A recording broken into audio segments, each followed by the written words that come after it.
और बड़े बड़े बंदे मैं वेखदा जी असी हर साल उमरा करन जाने ओ भाजी हर साल उमरा फर्ज है बोलो तो सही नहीं पर मैं एक हदीस सुनावा तड़प जाएगा सही मुस्लिम दी हदीस है क़यामत वाले दिन अल्लाह फरमाएगा बंदे मैं भुखा सा तू मैनू रोटी नहीं पूछी मैं प्यासा सा तू मैनू पानी नहीं दिता मैं कपड़ियां तो आ रही सा तू मैनू कपड़े नहीं दिते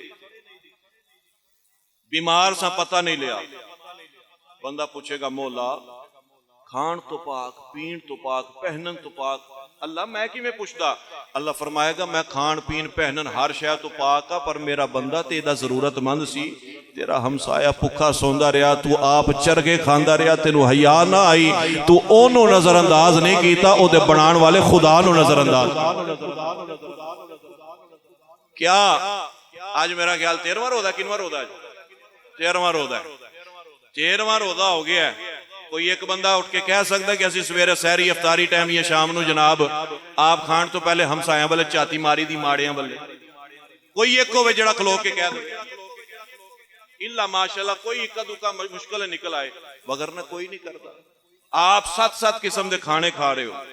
एक किस्म का माड़ियां घर भेज दे अल्लाह तेरे ते रहम फरमा देवे सानू फिक्र है अपने बालों के ईद के जोड़े बनाने दी साडे पिंड च कई यतीम रहिंदे ने कि कोई ना जेड़े कुछ करन जोगे नहीं मावा उन्हां वास्ते घर घर का काम करदियां ने मैं एक अगली गल करा गुस्सा ना करिया जे ए साडे पिंडां दे अंदर जिन्नियां बीबियां साडे घरां च काम करदियां वो साडे पिंड दीयां बेटियां नहीं साडियां धीयां नहीं मेरी बेटी किसी दे घर काम करे मैनू गवारा लगदा मैनू अच्छा लगदा ओ भाजी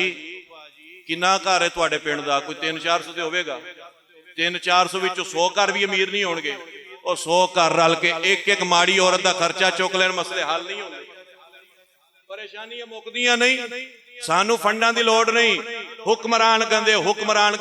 ओए हुक्मरान जिवें दे भी तू आप ते चंगा बन तू की कर रहे हैं